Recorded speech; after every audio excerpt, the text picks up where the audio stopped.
This is the ultimate cabinet installation tool setup. Installing custom kitchen cabinets is a detailed and intricate process. After 30 years of installing cabinets and refining our process, this is a tool setup we use today, including some very useful and unusual tools you may have never heard of. Starting with the main big toolbox, we have the big pack out on the bottom, and in here we have a lot of just smaller hand tools. We got a shorter level, some bit boxes, a fish tape, some vice grips, stud finder, hammer, screwdriver, putty, a few things like that. This is what we call the shim box, and this has been something that we've kind of started more recently, is organizing these.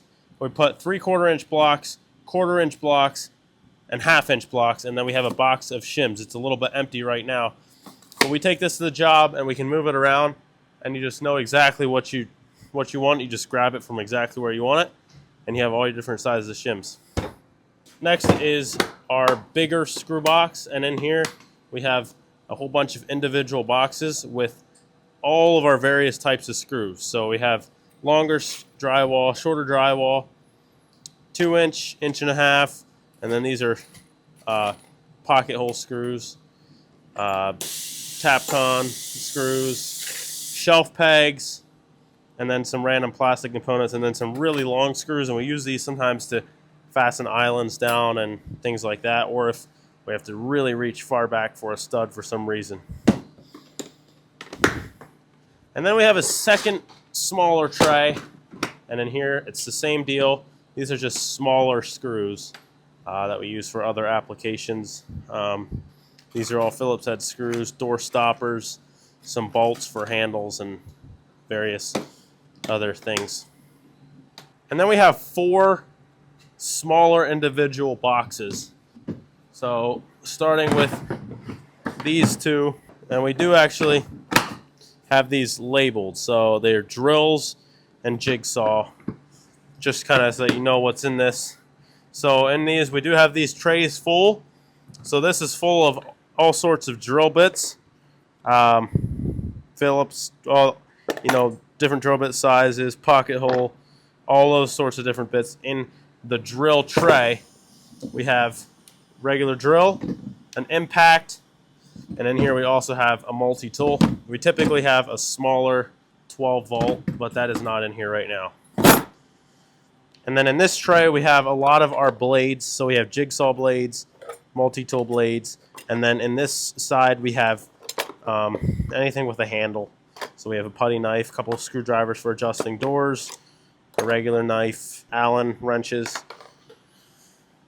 And then inside the jigsaw box we have the jigsaw, and we have Sawzall blades. We've got a router, and then a sander. And this router and sander we rarely use, but if we get into a pinch, we will use it every now and then. The jigsaw we don't use a ton, but if we have a taller cabinet, we do an angle cut so that we can stand them up, and then we trim around the cabinet, and we use that for that cut on pretty much every job. Otherwise, just random trimming here and there if we need it. We use the multi-tool very frequently just for random things like trimming off shims, or if we have to just notch a corner for a wire for a light or anything like that. Just anywhere where it's hard to reach or just a quick cut, this thing just comes in really, really handy. We also use this to cut in receptacles if we have to cut in a receptacle. And these are the other 2 boxes. This one is marked planer. This one is marked battery chargers. So in the battery chargers box, we have a tray in here as well. And this is where we keep all of our lighting install equipment. We have our regular trimmers and strippers. And then this is an automatic strippers that we use. And then we have zip ties. We have a couple different sizes of wire nuts, electrical tape, and small screwdrivers. And we do install cabinet lighting on a majority of our kitchens, so we use this very frequently. This is where we keep a lot of our extra batteries, and then we have 12-volt charger, and then we have the double 18-volt rapid charger that we use to charge up all of our batteries. And then we have the planer box. We have a tray in this one as well. And we just more recently moved all of our nails into this one. So this isn't an ideal way to store nails, but I haven't come up with a better system yet. If any of you have any great ideas, hey, I'm here for it. But yeah, we have all our different size nails in here. So we just carry this in when we're doing trim. And then inside this box, we have the Sawzall, which I don't know that we've used this more than just a couple times. Since we bought this specific one, we rarely use a Sawzall. Prefer not using a Sawzall. And then the hand planer. And this is a tool that we use on every single job, pretty much. It just comes in really, really handy. If the wall is bowed, we'll trim the back of a cabinet. If the wall is angled, off level, we have 1/4 inch reveal in all of our cabinets, so we'll use this to trim in if it's within a 1/4 inch, and we can level the cabinet and still have it tight to the wall so we don't have to do any scribe molding, and it's a much cleaner look. So we use this for a lot of things, and we can even trim off the bottom of a finished end on a base or any various trimming, and yeah, just gives a nice clean look to a custom kitchen. It's something that your box cabinet guys will not spend the time to do, but we do like to avoid the trimming. It just makes for a better high quality look, and that comes in very handy for that. The last of our pack out boxes is the Milwaukee vacuum. We have a review up about this, but we use that on every job as well. That we just use to clean out the cabinets after we're done. And sometimes we'll hook it up to a planer or something, depending on where we are. So these are two other tools that we use. Skill saw, which we rarely use, but we do have it in case we have to make any cuts, but very rarely use that. And then this is a jig for drilling handles. So we have that whole kit here. Drill any handles or knobs on cabinets, which we actually do most of that here at the shop, but if we need to do one or two, we'll do it there. We do also have the table saw. Once again, we don't use this very frequently, but we do from time to time get it out depending on what we need to do. We'll trim down toe kick or yeah, various things, but not a super common tool, but it does come in really handy when we need it.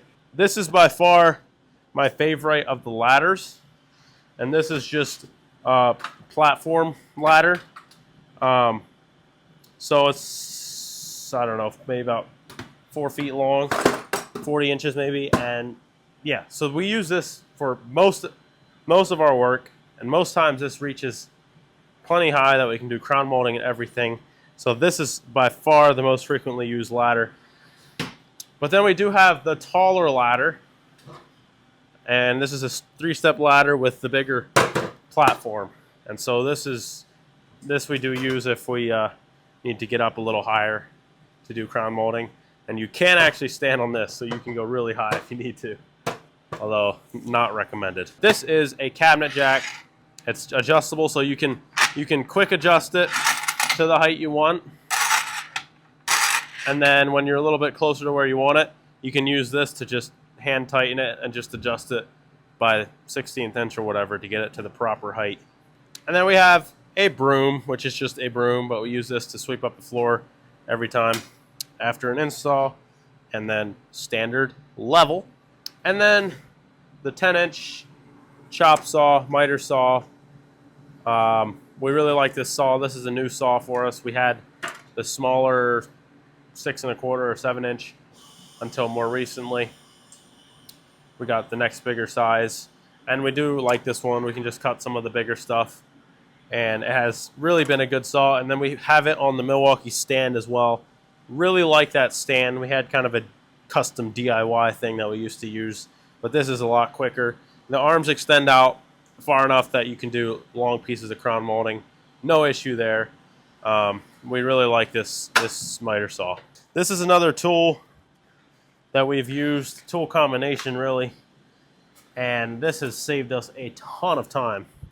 So it's the standard laser, which is commonly used in cabinet install, but we've added the camera tripod, which has been really, really nice. So we can set it up and we can adjust the height however we want. So this goes on here. Everything's tightened down, laser level, and then we can get it approximately where we want it and adjust it with this dial here. So we can get it exactly to the height we want, and then we just go around and install the cabinets right up to that height, and we just split the laser right down the middle. That is something I would highly recommend if you're in the cabinet install. Get yourself a tripod to put your laser on so you can put it at the exact height of wherever you're putting your cabinets. So this is what they call a Duha. And we can just pop our seat up, and right here we have a whole bunch more storage. And this is actually really, really nice just to store our smaller items. So we have our nailer in here. Underneath the nailer we have a lot of plates, hinges, clips, things like that. In case there's any replacements on job, we can dig through there and usually find what we need. And here we've got touch-up paint brushes, touch-up markers, paper towels, caulk gun. We've got bumpers for the cabinet doors, under cabinet lighting, wiring, a couple different kinds of caulk, random remodel box, extra dimmer and transformer, a couple blades in there, and then we have tape, some sanding pads, different grits there.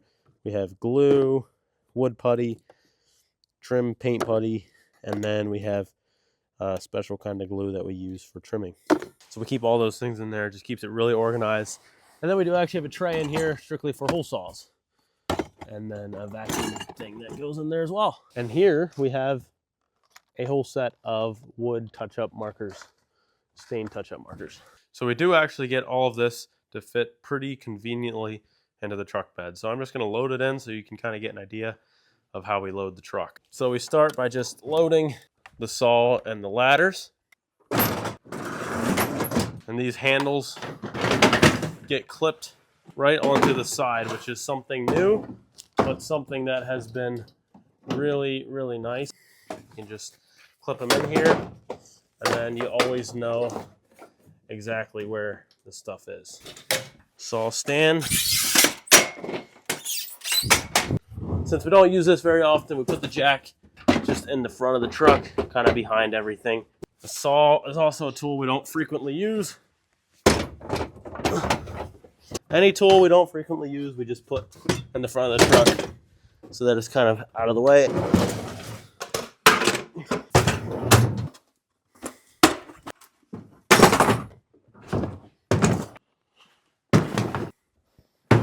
This whole apparatus here gets slid down the left side here, right up against the saw. Keeps everything in place there. These 5 boxes all line up on the outside, which creates a nice, easy access to any of these boxes, which is especially nice because this is a service truck as well. And so we can just pull an individual box out, grab exactly what we need for whatever the service call happens to be.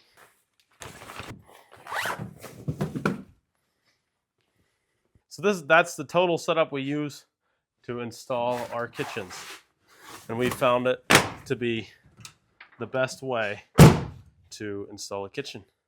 And I'm sure you guys will have plenty of ways that you've done it better and do it better, but that's okay. We'll take your feedback, possibly learn from it. So thank you guys.